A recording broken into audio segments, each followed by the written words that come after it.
Dakle, i mi smo uvozili sterilisane komarce iz Italije. Trajanje putovanja je mnogo duže nego u slučaju Hrvatske i Berske Gorane za koliko bi bilo. Ne, nismo išli kolima svaki put.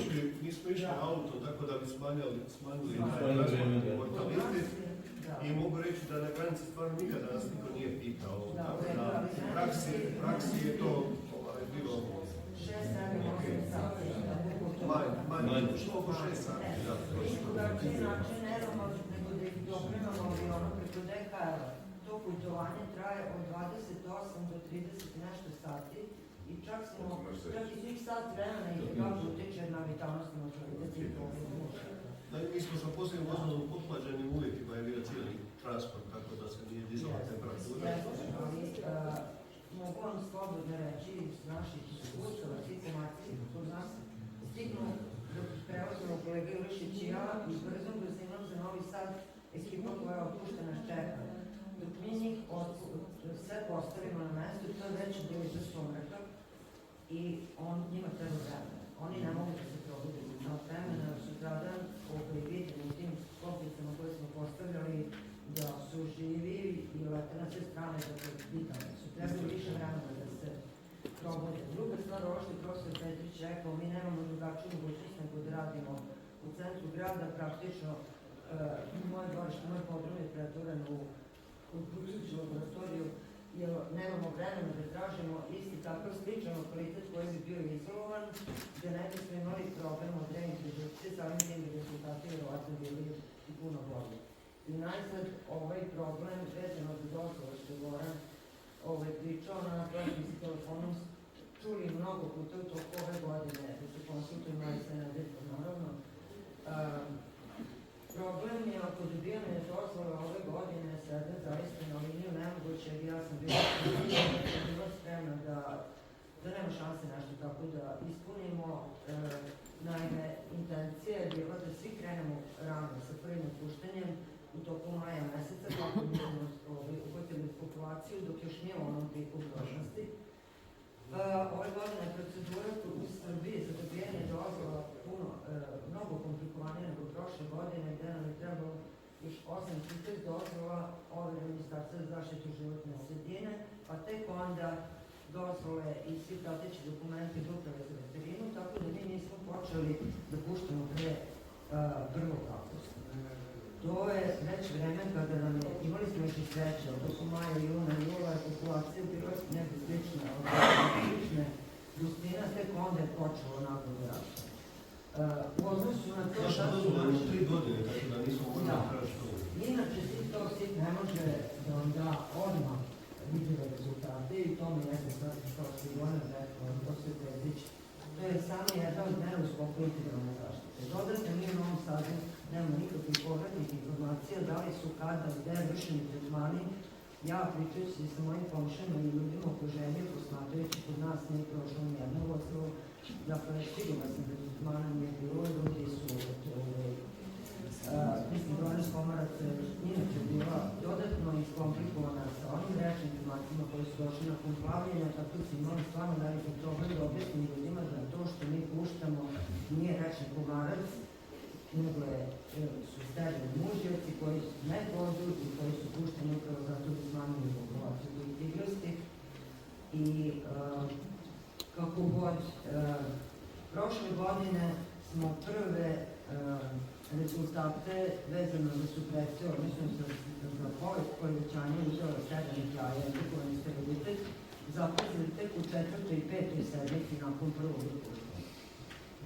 Ove godine je to išlo mnogo brže, zapravo imali smo efekte steriliteta već nakon prvog otpuštanja i sad oni su praktično rasli do negdje 4. 5. nedelje i dostigli smo 20 i recimo do 20 i ne znam tačno broj, 22, 3, 5%. Lično ja sam zadovoljna, ali mi radimo u odbornoj sredini gde je reprodukcija sa svih strana moguće. I to su realni podaci za urbane prostor, što mislim da će biti zanimljivo i korisno kako god. Svi bi težili rezultatima 100%, ali prirodi ne funkcionišu kao sve. Prošle godine bili tako niski, mi smo bili razočarani, ali su nam rekli eksperti da je to okej. Mi smo prošle godine radili 100%,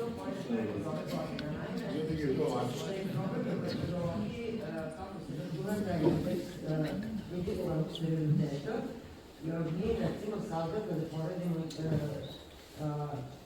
stopu piljenja jaja koja su tako u kontrolnom, netretiranom i tretiranom kvalitetu koji se koriste u kompletnoj formuli, kada sad primenimo u ovom momentu, imat ćemo indukovani stabilitet koji je odsečen, pa do dole u minus. Šta to znači? Mi još uvijek nastavljamo prikupljanje jaja i jagurta, dok god sezona traje, mi još uvijek plati, tamo sam se poredila, da čekam minus i uvek, 22 nedelje rade mnogo, a nadam se svake nedelje 3 dana nedelje. Hoću reći, u ovom periodu sezone ta formula ne može da se koristi, jer sad imamo prezijavajuće jaja koje svakako se neće siliti, što će reći da ćemo morati da uradimo ono što smo radili cijele prošle godine za sva sakupljanja, morat ćemo da prosvetlimo jaja i da u svakom jajtu tražimo da li je zametnuto, odnosno da li ima embriona ili ne, za to nam je sigurno zapravo pokazatelj, je li jaje sterilno ili ne, ne možemo se samo pozivati na stopi piljenja. Ali u svakom slučaju, ono što smo zadaci glavni ove pilot studije su i tekako bili značajni, jer su nam dali informaciju o više parametara koji su jako bitni za primenjivost ove metode, a to je koliko daleko mogu da leteti sterilni mužeci, odnosno da li se udaljavaju mnogo, 50 ili 100 metara od mesta gde ćemo popustiti, da bi znali na kojoj razdaljini da ih puštamo. Nadalje, koliko dugo žive, ove godine smo recimo imali mnogo bolje rezultate, bili lečnosti u prirodnom uslovima, nego prošle godine žive čak i do 18 dana što tako dobro. I koji je odnos u odnosu na prirodnu populaciju, kao što je rečeno, očekuje se da imamo mnogo veće brojnosti sterilnih komoraca u odnosu na prirodnu populaciju, možda, ali želi da bi imali neke. Tako da, metoda, ono što bi dodala Gorana, ono je to poslednje slajdu izazovi, poslednja stavka, kontrola kvaliteta. Ova metoda zahteva izuzetno angažovanje vezano za kontrolu kvaliteta, ako to nemate dobro urađeno, možete da se gledaju stambuticu, a novinari i građani samo čekaju da nešto nije u redu da bi vas napali. Ja sam lično ove godine dala 17 intervjua na razne medije i dalje kada vidim komentare, mnogi su njih naravno pozitivni, ali uvijek imate tebe i zavere. Bog zna koliko mi zarađujemo na ovom, verujte, ni Goran, niti koji Srbi, niti koji iz Novog Sada, lično kao osobno za rad smo izradili 0 dinara, dobili smo samo u okviru projekta besplatno te sterilne komarce, znači imali smo trošak da odemo u Beograd, da ih na vreme pustimo, svi oni koji su radili na otpuštanju, tu je i neka ekipa naših studenta, deo njih je ovde. Ja vam se još jedan od srca zahvaljujem za vaš angažman. Oni su to radili u sklopu prakse, volonterski, čisto isto kao i tako da, bez ljudstva, bez valjane kontrole kvaliteta i naravno preciznog rada, zasnovanog na prethodnim istraživanjima, to što se mogu dobiti efekti koje ljudi očekuju, a to je da komoraca nema odmah, a mora biti znači spuštanje, mora biti frekventno, što češće to bolje, informacije žive 18 dana, znači jedno nedeljno otpuštanje i sasvim dobro da se imamo. Zahvaljujem. Mogu ja samo još da odgovorim, ima primjera u Kubi, recimo na 50 hektara 100% redukcija. U Kini i Singapuru redukovana sterilnost preko 80-90%. Znači postoje dobri primjeri. Ne, oni moraju da su udali MRA, a ako se vidi da oni na tom mestu žive recimo 2 dana, onda mora 2 puta dana. To je kontinuirani proces u toku sezone, znači nije to. Ali, da prelazim na drugo pitanje, Filip. To veze sa mogućnosti discipline velike u tim zemljama? Moguće, jer oni ih brinu. Te zemlje baš tako gledaju. I bogate su. I bogate su, ali pre svega ovo što je sada rekao, treba prvo politička podrška da bi se ostvarilo ono što Filip želi. Jer mi se rađujemo ovde veliki broj godina, znamo dosta, pričamo dosta, niko to neće da koristi naše znanje. Znači, ako nema političke podrške, nema ničega. A dodatno na ovu meru, mi ovdje počeli smo projekat izgradnje velike fabrike za proizvodnju komaraca, koje će proizvoditi preko 1 milion komaraca nedeljno. I na te sterilne mužjake, to će biti alupiktus isto. Na sterilne mužjake alupiktusa može da se nanese ili regulator razvoja u prahu, ili dense virus koji ubio vodi samo larve komaraca. Kada se ti komarci puste, oni mnogo bolje od svih ovih loših izvođača kod nedeljka i kod nas nađu izvorište komaraca, slete tamo da bi sačekali ženku i neki oni mužjaci čekaju na vodi da bi ženka izletali da bi se parili. Oni slete na vodu, ostave dovoljno toga preparata larvicida koji će da ubije sve larve u tom izvorištu i to je to. U tom slučaju, to tek počinje da se razvija u svetu, mi hoćemo odmah tu fabriku na to da preorijentišemo, jer onda osim albopiktusa sa tim preparatom kontrolišemo i pipijac.